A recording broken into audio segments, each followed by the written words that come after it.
Hey guys, welcome to CoinFund Q&A. We're here with Mel and David from TokenCard, as well as Peter Vicenis, co-author on the white paper. Welcome guys, thank you for joining. Do you want to give a little bit of an intro for yourselves, and then we'll talk about the project as well? Sure, so my name is Mel Gelderman. I'm the co-founder of Monolith Studio and the creator of the TokenCard project. I've been working with David Hoggard here for a long time now on this project, about a year and a half. It first came to be when I was talking to Rune from the MakerDAO about the DAI, and how, because it's on the Ethereum network, it's still, it's got this amazing properties, but it's still very far away from like normal people, right? So that's what we set out to do with TokenCard, to bring the Ethereum network a lot closer and a lot more usable, and make it a lot more usable for normal people. And Pete over here is doing our technology. He's a long time Bitcoin expert and veteran, and he's a big fan as well, obviously. Cool, welcome. What about you, Peter? We know you've been in the space for a long time. How did you come upon the project, and what is your involvement? Yeah, so I sort of emotionally finished with Bitcoin a year and a half ago, and wrote a blog post to that, sort of about that, in the last few months. But before I'd sort of publicized that, I was checking out what's next, and I just got fascinated with Ethereum, the dApp, sort of like, it's sometimes called the dApp ecosystem, where now I've honed in mostly on tokens as something that I think are just not only fascinating, but going to be, I think tokens will be to financial assets what Bitcoin was to money. So, I sort of tied up everything else I was doing and have jumped into the token ecosystem with both feet, and I'm sink or swim every day, just like anybody else who's getting into this. I met Mel and David at DevCon 2 in Shanghai, which was cool. And actually, that's where we met as well. I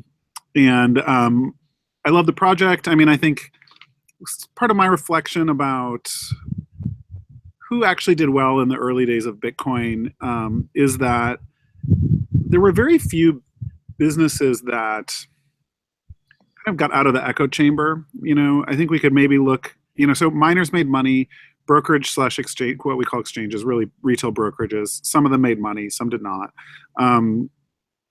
When you look at like growing the pie, very few Bitcoin companies were successful at that. I mean, I think Coinbase really might be the only one really that has done that, and they've got the kind of the valuation to go with it. So, to my mind, like any project that is helping grow the pie, is a project worth investing in if it looks good, if the founders look good, and it's a project worth putting time into along with money. And so, I love this project just for those reasons. Like that you're kind of like taking away so much of the complexity for the vast majority of people that might engage, and I think that's really cool. And I think making all these other token contracts that are out there, there's ERC20 token contracts, just like more useful for their people is like just a good thing to do. So that's kind of how I got involved. I can tell you more. I'm heading up the technology side, so when you want, we can talk about that. Awesome. So at like a very, very high level, the product is a debit card that works with the Visa network. So people will be able to basically swipe it at any places, where Visa is accepted, including, I think you mentioned, ATMs. Right. And there's also a couple of other interesting things going on under the hood. One, Peter, is this cash and burn thing that's mentioned in the white paper, and then the other is, because you're supporting a bunch of different tokens, it's almost like you're giving some of the holders, exposure to like a diversified portfolio of tokens. So that's really interesting and kind of an unusual feature of a debit card. So could you guys like give us an overview of the product and those interesting details? Yeah, so TokenCard really revolves around the idea that instead of hosting your funds at a third party, right, instead of them being deposited into the control of an exchange in the cryptocurrency world, or in the real world, this obviously happens as well, is the control of a bank or whatever service you're using. you're keeping them in your own control, your assets, right? And how you're doing that is you're using a contract wallet, which you can choose yourself. It can be ours, right? Because ours is designed with TokenCard in mind, but it doesn't have to be. It can be any ERC20 compliant contract wallets. For example, the Ethereum Foundation issues one, Consensus has one, Parity has one. So basically, you store your assets in the contract wallets, and you can give an allowance, which is a part of the ERC20 standard. An allowance is essentially a code-defined spending limits, right? And so instead of giving control of your tokens to us, you just give an allowance to your token card, which can be defined as, for example, 2 Ether per day, 5 Ether per day, or using an Oracle, we can make it even more interesting. We can do $1,000 a day, right? And that kind of stuff. And this way, you can essentially hold remarkable amounts of money inside your contract wallets, but only ever expose your average daily usage of your debit card, right, to us, right?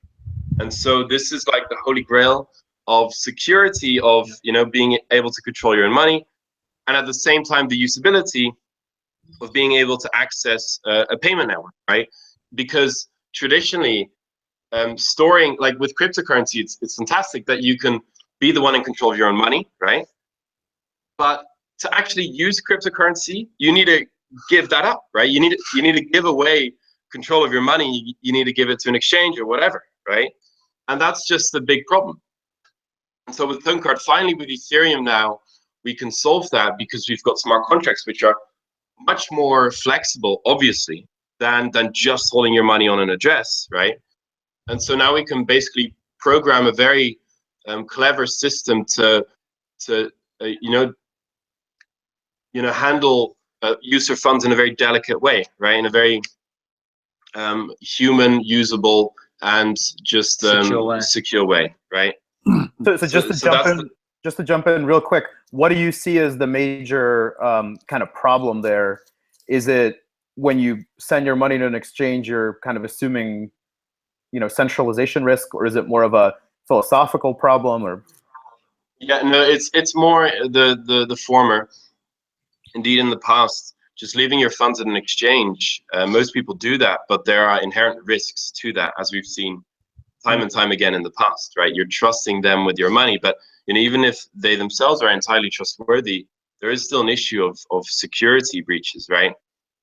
So if this is not needed at all, if you can, you know, govern your own security essentially, then but still make use of services they offer through the allowance, then that's obviously a preferred choice, right? Can I jump in for a second on that too, guys? I think, like, I mean, there have been a number of Bitcoin debit cards out there. They all make you deposit money in. They often make you load. Both of those are not, you know, for years I was like, I need a Bitcoin debit card. And then when I was like, what? They're 5% fee. They, you have to like, you know, top them up and pay a top up fee and all this. I think in the end it misses how people who hold these assets want to use them. You know, like what I'm like, I have a ticker. While we're talking, Ethereum price is up to $75. You know, it's like, emotionally, it's like kind of a good day to spend some Ethereum, you know, but I don't want to spend any more than I want to spend. And I just really could never get over the feeling that, like, every time I topped up a Bitcoin debit card, I was going short Bitcoin essentially at that point. So to me, like, at some level, like, there's just a lot of little frictional things that this system is just, you know, I think has a really nice take on. Mel's, you know, very positive on the security angle. I'm more pessimistic. So, you know, I think, you know, like, there's a lot you can do. The smart contracts do a lot that's really great. I would love to have, you know, the debit card partner. You could probably instrument some things where you'd only ever actually, like, allow smart contract transactions that you like knew were issued by the debit partner, which would be really cool. So like the kind of equivalent of like TLS verification on chain. So there's some kind of like not that far off in the future, but near future things that could, give you a good shot at really reducing like the fraud risk here too. So I think all that's cool and coming and so on. But I've been, like I said, I'm a little more cautious. Like, this is I think it's a great offering. People will try and grief it. People will try and game it. People will try and cheat and steal cards and attack it all these different ways. And but the fundamental underpinnings are really good. And I think they're going to be able to do a good job at. Cool. So Peter, do you see the product as a DApp, or do you see it more of like a platform or piece of infrastructure that many others will build upon in the future? I think that's kind of an important distinction these days. Because it seems to be, I guess to me it's a platform play. And Mel and David are, I'm here as an advisor. So what am I? I'm a strategic advisor, and then I'm the acting CTO. So I'm like way up at the top, and then down in the like nerd salt mines at the same time. So to me, it's a platform play. I think in that it plugs into all these other tokens. That makes it a platform play from my point of view. If you think about what somebody will be doing with the TokenCard app in a year. I think these guys will have done really well if that's the thing you trust to keep your token portfolio in the balance that you want, to be able to trade in and out of tokens, or when you have a swipe for it to sort of like help get you toward your desired portfolio percentages, stuff like that. I think is like, that's where they'll really win on the consumer side. But all that's going to be really, they'll only be as good as the tokens, underlying these things. And so to me, this is a platform play, I guess I would say. Mm-hmm. Cool. So can you guys talk a little bit about the cash and burn concept that you're collaborating on with New Alchemy? Yeah, so basically what happens is that since your assets are stored in the contract wallets, right? And they're kept in the asset obviously that you have, right? It's not like they're being converted to fiat on our end or something. No. You keep them in whatever you have. But the moment you spend them, 1% of whatever you're spending could be DGX, could be DAI, could be Gnosis tokens, even the new ones. But 1% of that gets taken as a sorry.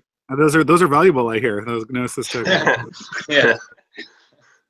But 1% of that gets taken as a licensing fee for the platform and gets accrued to this contract, the smart contract called the TKN asset contract, which is essentially this pool where all these licensing fees, all these different tokens, which in the future might be hundreds of or even thousands of different tokens, all accrue, right? And so obviously there's some discussion as to which ones will accrue more, right? Because assets that are being spent more with the card also obviously start to represent proportionally bigger piles of this total, right? The pile's always growing, but some grow more than others, right? And so, a lot of the discussion has been, and me and Peter see this differently, but some people think more people will be swiping when the price has gone up a lot, right? When this is what I think, right?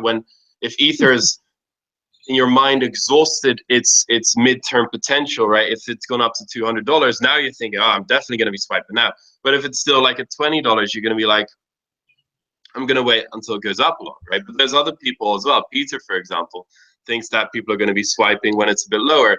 And so we'll have to see how the economics end up working out. But you do get this kind of a platform which tracks the cumulative value and general direction of the Ethereum token economy, right?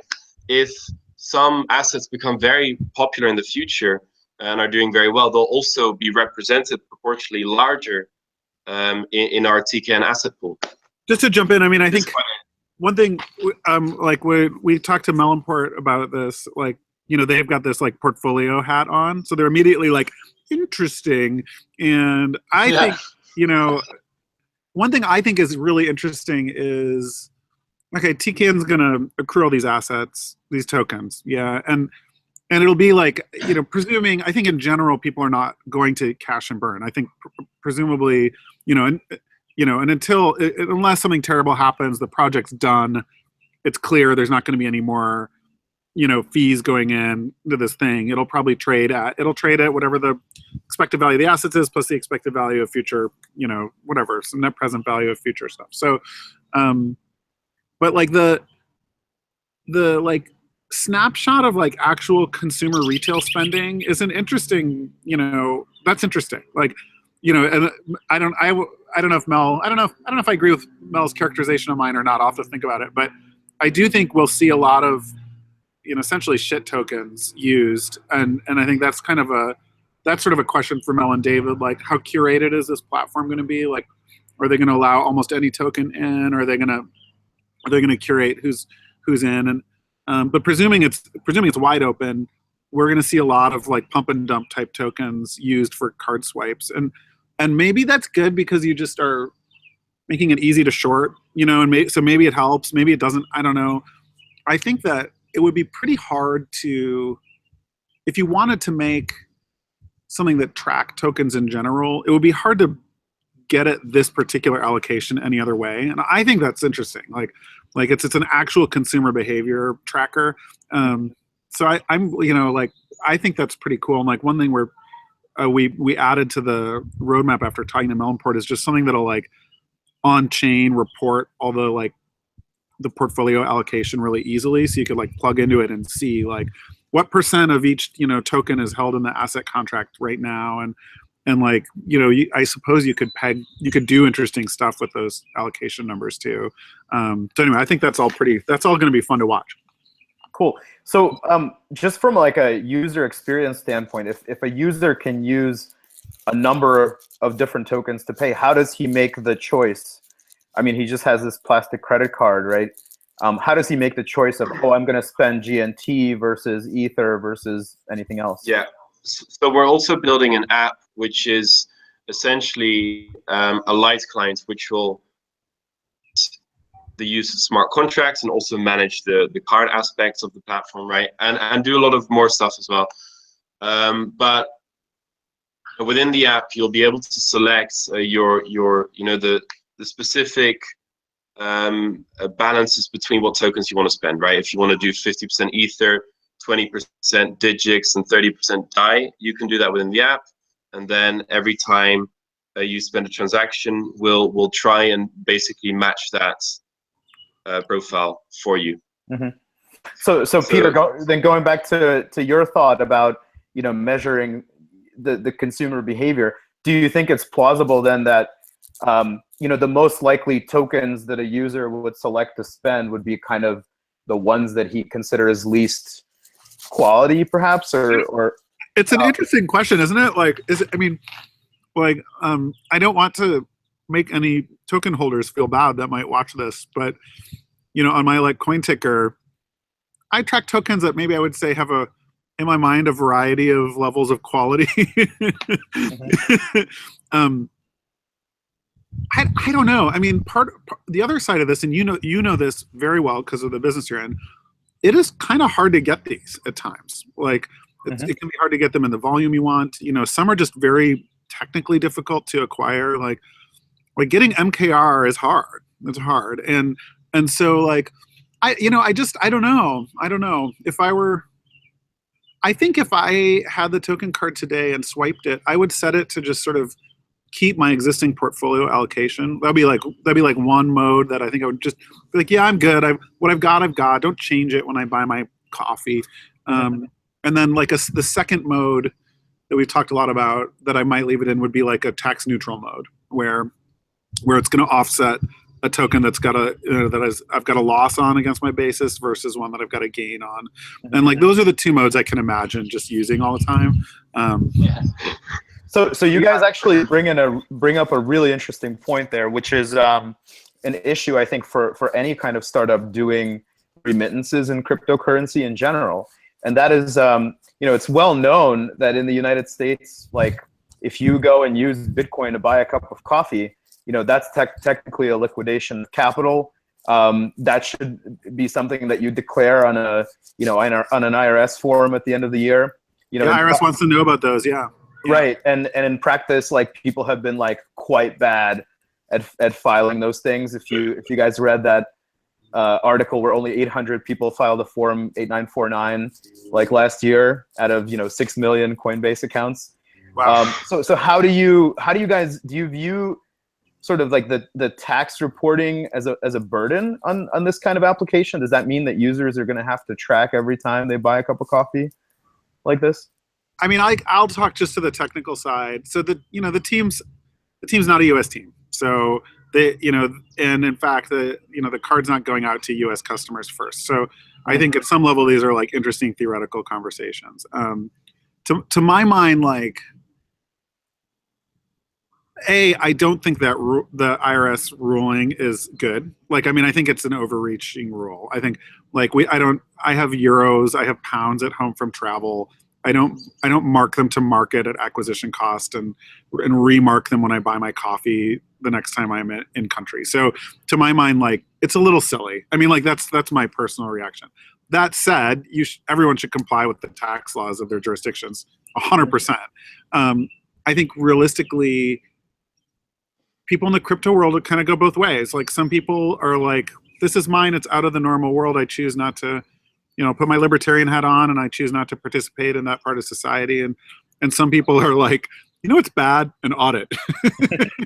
And so, I do think, like, you don't want to, I would say, I would not want to oversee delivery of even any code that made tax avoidance easier. Like, that just wouldn't be something I'd want. I think it'd be not a lot of, probably the people I talk to a lot more would comply if it were easier to do, like, it's just quite challenging to get reports. So, and it's also worth saying, right, that in the United States there is also a trade association of accountants that has lobbied, I think in the last year, the IRS to get a de minimis exemption for spending cryptocurrencies that would allow you to buy smaller purchases and not have that burden. Like, you're doing God's work, and you should put a donation link up next to this video, because that sounds great. I mean, I think, like, especially because this is an international project, like, certainly we have not signed up to internalize and perfectly, like, allow perfect UI for all possible tax rulings all over the world. Like, this is going to be something where people are going to choose to use it. They're going to be advised to obey all the rules in their jurisdictions and so on. And but I think to the extent there's user demand for these features, I think it would be nice to put them in. Yeah. As long as they're willing to put in their cost basis, there's a lot we can do to help them. Nice. Yeah, and you'd want to keep all that on the app. I mean, it wouldn't be something the company would ever want to see, right? It'd have to be sort of like down at the app level and encrypted and all that. Yeah. So cool.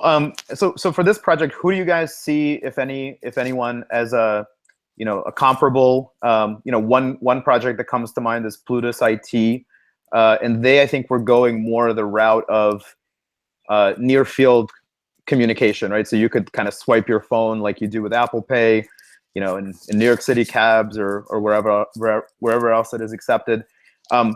Do you see something like near field in your roadmap in the future, or like, do you think near field is like the wrong approach, which is why you're using a card? Like, how do you think about the actual user experience here?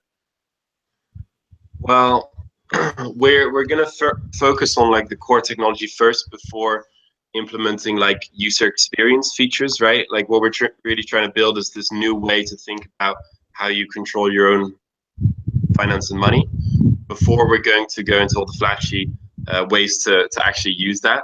But indeed, this is all possible. There are some things we have to watch out for, in particular with indeed like the wireless payments methods, but this is definitely feasible for us. It's not a priority as of right now, but yeah. And you asked, like, what project do we see that we think is good, right? I believe. So just who do you consider comparables? Right. Well, we don't really like to compare the service we're trying to build with other cryptocurrency platforms, because as we see it, we're not really a cryptocurrency platform. We're not trying to really push for Bitcoin or some cryptocurrency token. Instead, we want to offer normal people stuff that they do understand and that they actually really want, right? If they want cryptocurrency, that's fine, that's available as well. But there's other tokens on the Ethereum network now that a lot of people would rather have than something they don't understand and maybe even still consider a scam years on, even though we all know it's not. But so, for example, obviously Digix is gold, right? Imagine how many people in the world would love the idea of a gold-backed token being the way they hold their assets, right? That's amazing. Especially if you live in a country where the national fiat currency isn't as trustworthy, right? Or and any local banks don't offer other fiat currencies other than the national currency, right? They don't offer US dollar. Even as a European, you have a hard time getting US dollar, for example, right? And so with TokenCard, this is something we can offer, right? So we're trying to create an experience which matches that of large financial institutions, banks. We're not a bank, disclaimer, but offers stuff they could never offer because we have the Ethereum now. And so we're packaging this as something that really is intended to take Ethereum well beyond the current realm of cryptocurrency, right? Because we now have something that normal people actually will be able to use and actually will be able to understand as well, right? So on the Ethereum network, you can have a US dollar-backed tokens from some kind of bank. If a user really wants a US dollar tokens, right? Well, who are we to say they can't do it, right? So with Ethereum, thankfully, there's going to be hundreds of assets, and users have the freedom to choose whatever they want, and I think that's great. And so how we're trying to package our platform is more as a truly a general public oriented platform that actually solves real issues in the world with a really good usable user experience, right? So I think a platform that I really look up to, for example, is Monzo and their UK platform. They do very well with a next generation banking experience, right? And I think that's something to shoot for. I've got a couple thoughts on that. Like, yeah, I mean, to me, the Plutus conversation is really about payment rails. Like this is a two-sided market, maybe a three-sided market: tokens, payment rails, consumers. So you want all those sides to be as big as possible. So I think from a framework perspective, it's like,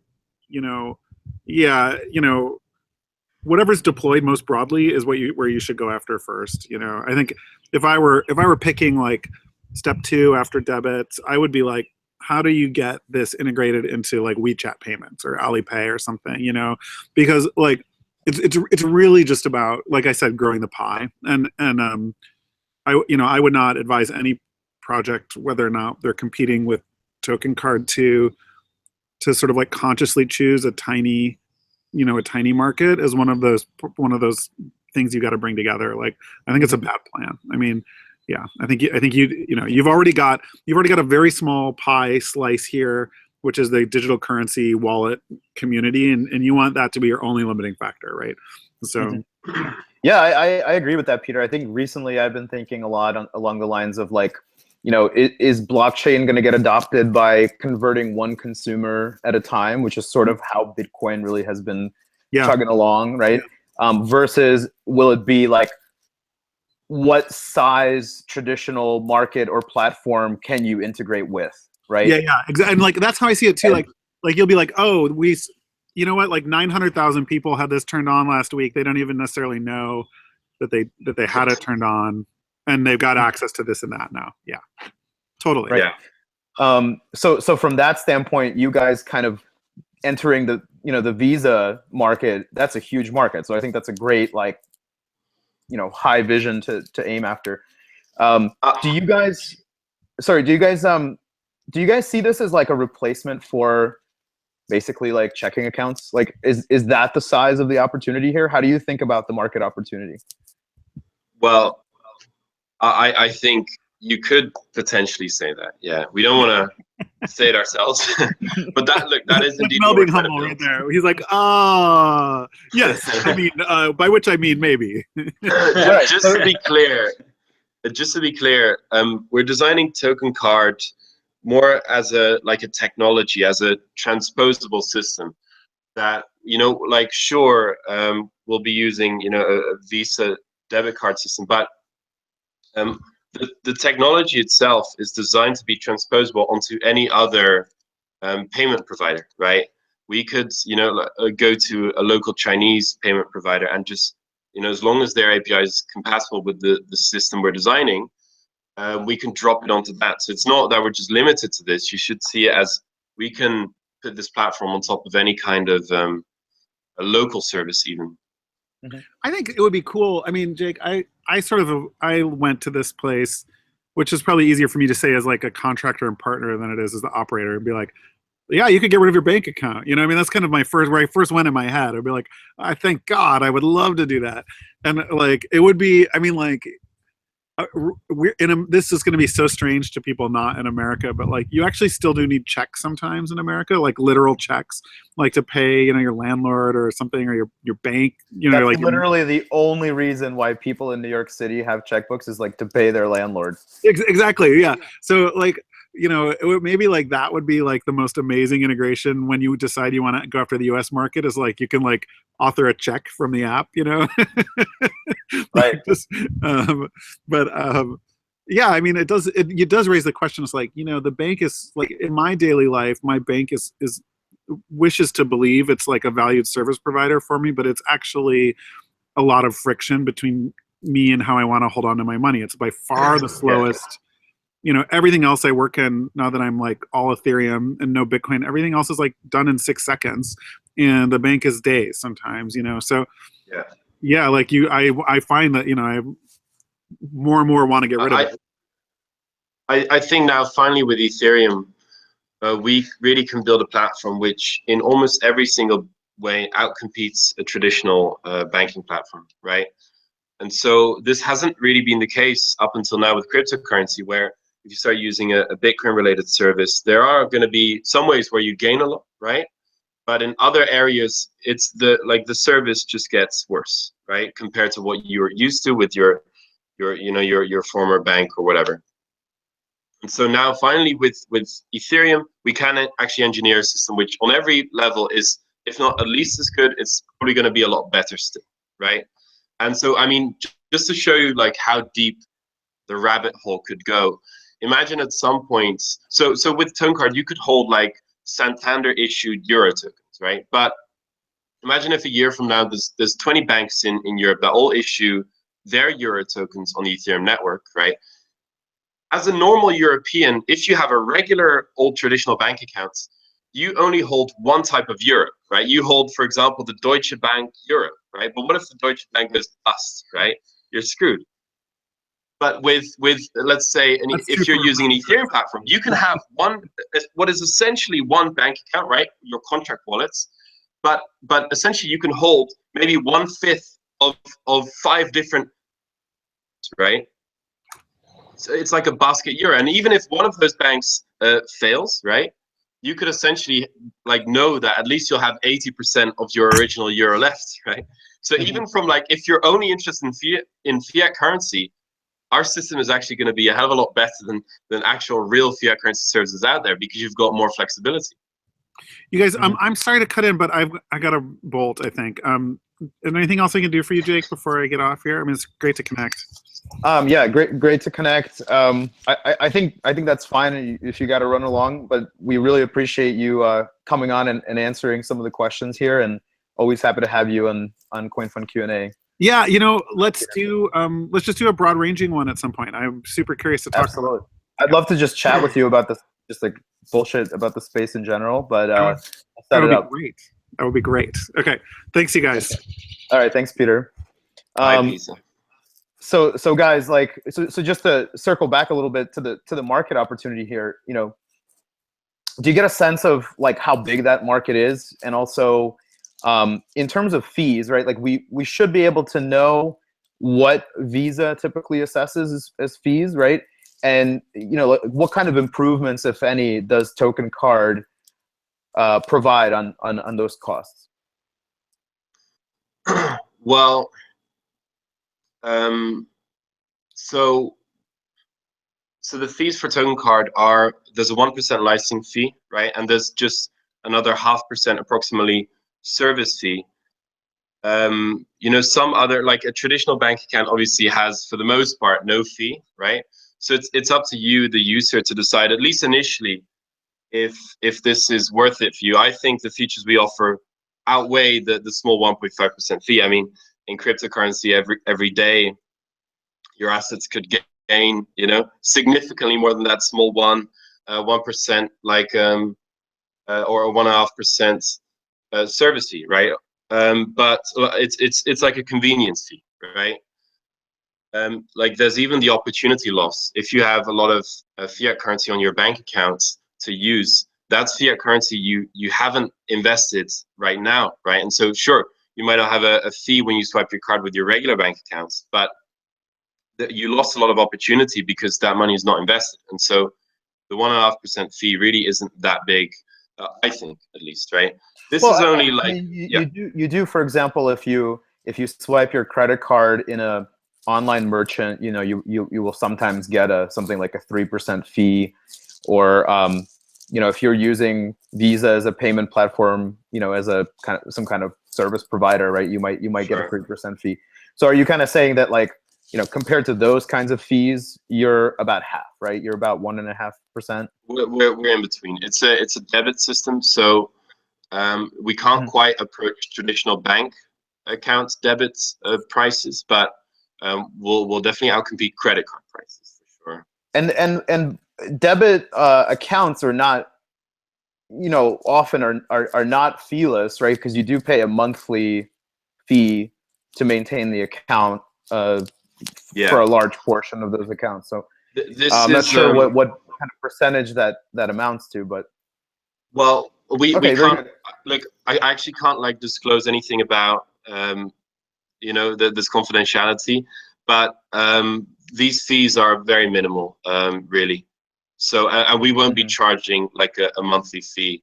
At least this is in our current budget plan. This would have almost no bearing. Yeah. Cool. I'd like to ask a few questions about like the slightly deeper like technical path, right? So, you know, let's say that I earned some ether that I'd like to spend on my card. You know, presumably your company is going to be taking that ether and then at some point liquidating that into fiat in order to be able to pay the, you know, the processor. Correct. So I was just curious, can you talk a little bit about the mechanism by which that happened? Yeah, it's actually really interesting. So what happens from a user perspective is they hold their assets, their Ethereum assets, in their contract wallets, and they give us an allowance, right? You could essentially have $1 million in your contract wallet worth of all kinds of stuff, but only have an allowance which comes down to, for example, you could set it at like $1,000 a day or $500 a day. Within the app, just to be clear, you will have a button which says "Go Big," right? And that means for an hour you'll unlock your smart contract to allow withdrawals up to $10,000, for example. That, you know, if you really want to buy that, whatever you're buying, you can actually do that, obviously. And then after that, it closes itself off again. But what happens is we basically use the exchange rates of whatever token you're trying to use. And this is just to be clear, this is the short to mid-term how we're doing it. There's long-term vision as well. But we'll be using the most liquid exchange rate for the respective token you're paying with, and then calculate, like, add the small fee on top of that, and then attempt to withdraw that from your contract wallets, right? As long as your allowance is sufficient, right? If you're spending $50 and your allowance is $100, then you'll be completely fine, right? We'll take exactly that amount in your ETH or in your DGX or whatever. Then what we do on the back end, obviously, is there is some float involved in the system because this stuff doesn't happen instantly, so we need to have some reserves otherwhere on like the various steps in our system, right? But what ends up happening essentially is we do a market order on the exchange we were using for that specific token, and then at the end of the day, essentially we have to make up our balance to the payment network, right? However, right, how is this possible? Because what we need to basically use a very special method called an RHA, which is remote host authorization.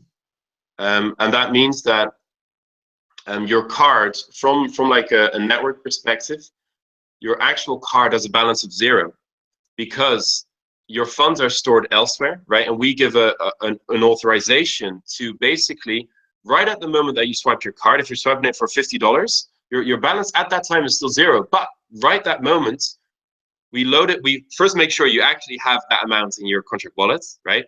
Then right at the moment, we load it with exactly the amounts that you're paying for. And then we authorize the payment network to confirm the transaction, right? Then essentially it goes back down to 0 again.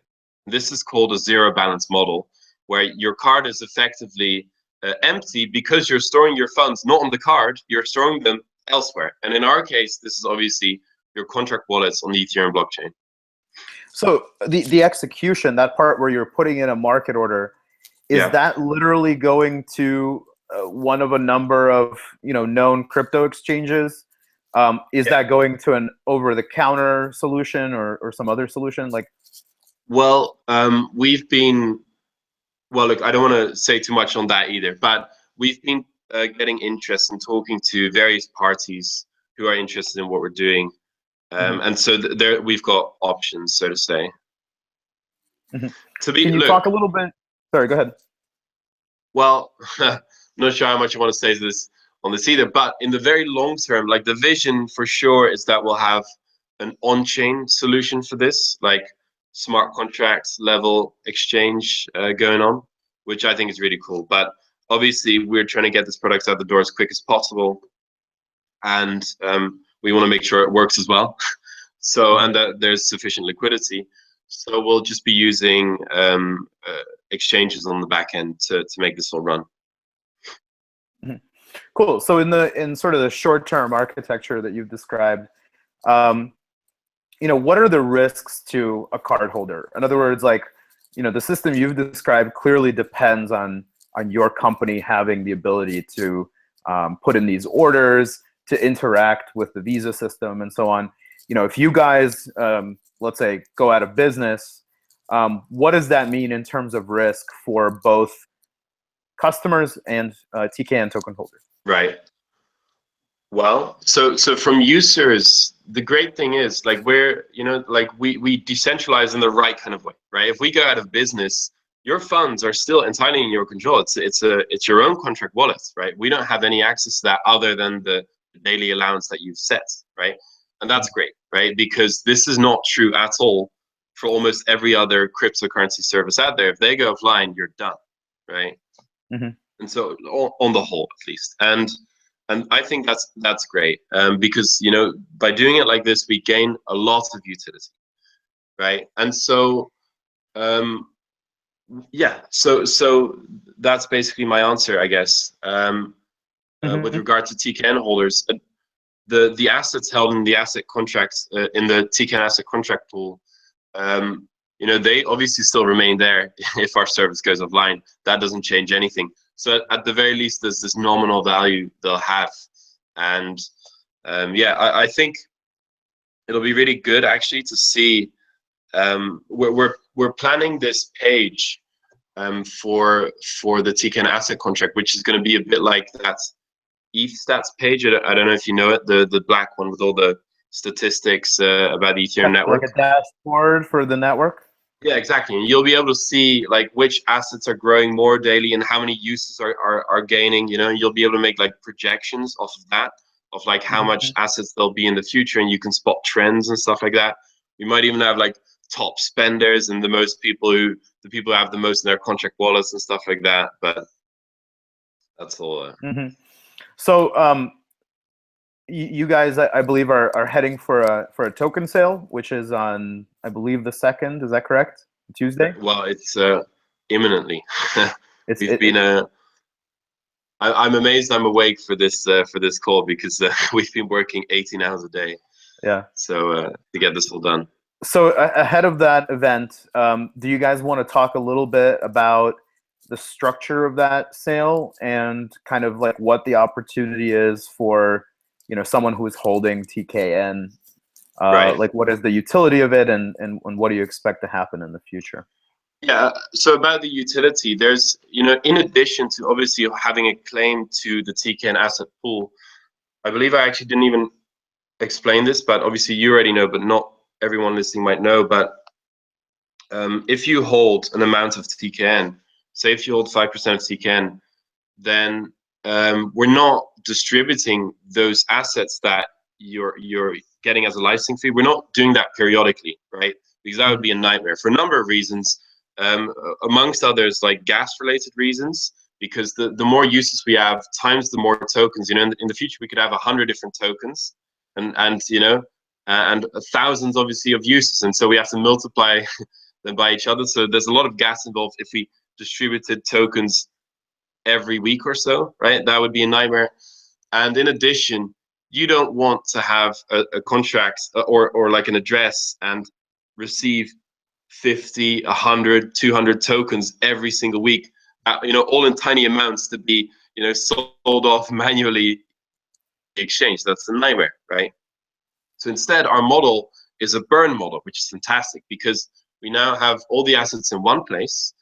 And if you have, let's say, 5% of TKN, at some point in the future, you can basically call the burn function, the cash and burn function, where you destroy your TKN and in exchange claim 5% of that pile of assets, right?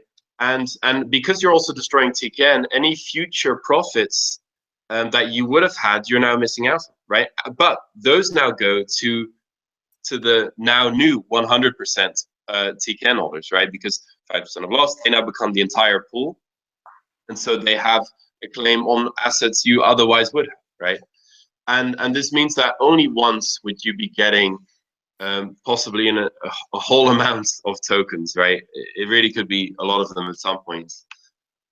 And so that it just makes it a lot more usable, in addition to the fact that if distributing tokens, right, would mean that TKN itself loses any gains that they would see, right? Now, if say ETH is in our TKN asset pool, which obviously it will be, and it'll likely be, at least for the coming year or 2 or 3, it will probably be by far the biggest token used on our platform, right? So it'll represent the biggest proportion of the TKN asset pool. But if ETH goes up 10 times, that will also be reflected somewhat, obviously, in the TKN price itself, right? And that's great, because if it's a token that distributes periodically, that's not the case at all.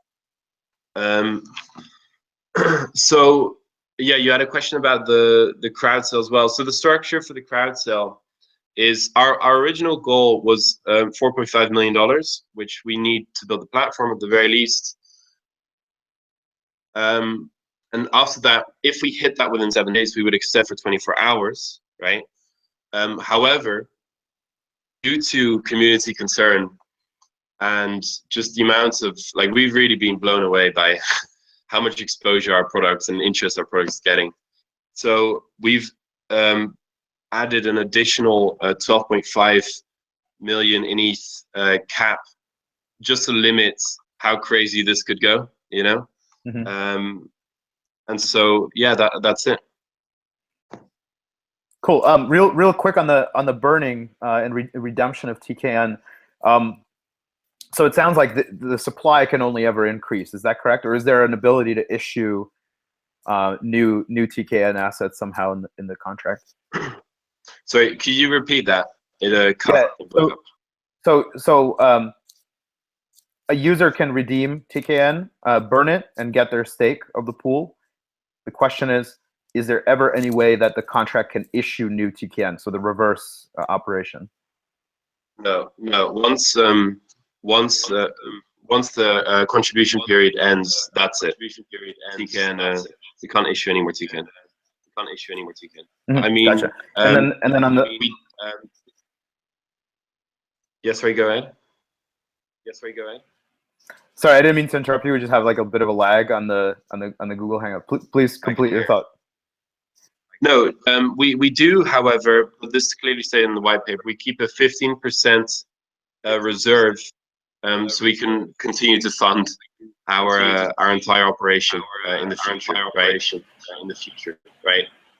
And also these Gotcha. you can And, actually have a claim on the burn pool up until they're issued, essentially. Gotcha. And so on the Crowdsale sort of cap, 4.5 million kind of to get the basic product, but it might cap out at 12.5. Do you see, like, what's those two different raises, right? I mean, it's more than, 4.5 is kind of the minimum you're saying, and then 12.5 is more than 2 times that. So in the event that your raise is larger, how do you see the use of funds? Does that enable you to, I guess, hire a bigger team, or is there more milestones to hit on the product roadmap? Yeah. So the more funds we raise, the better, because this is a business, right? And we're creating a platform for the general public. There's a lag. But the further, like the more funds we get, the further we can take this platform, the further we actually propagating the Ethereum economy into the real world, right? And so the more support we get, the better. Gotcha. Cool. Well, guys, thank you very much. I think those are all the questions that I had. Is there something that you want to mention, kind of as a final thought ahead of the sale, or just general thoughts on the product or market that you think our viewers would? Yeah. So final thoughts. Educational. So final thoughts. I think I missed one thing, which is that we will be. I'm gonna mute really quick. We will be giving certain tokens a slight bonus rates, ones that we've partnered with or be working with in the past already. I think I did already announce some of these. Don't take this entirely as final, because there are potentially some liquidity issues with some specific tokens, but we'll be accepting in total 8 different Ethereum tokens. Obviously, Ether itself is the biggest one, but to provide liquidity and float for these other tokens that we're willing to support at our MVP launch, we'll also be accepting some other tokens, right? And tokens that we will be giving a slight bonus rate of 5%. Will be DGD, right, Digix token, and singles from the Singular D3 platform, and yeah, I think okay, you'll see more news come out in the next few hours about that, but yeah, so that's great. And just to be clear, we will be some of the bigger tokens will also be accepted. But yeah, that'll roll out in the course of the day. All right, sweet. All right, Mel and David, thank you very much for joining us today and talking about TokenCard. Yeah, best of luck in your David wasn't on that much. He was doing some serious work. So yeah, we were happy to talk to you, Jake.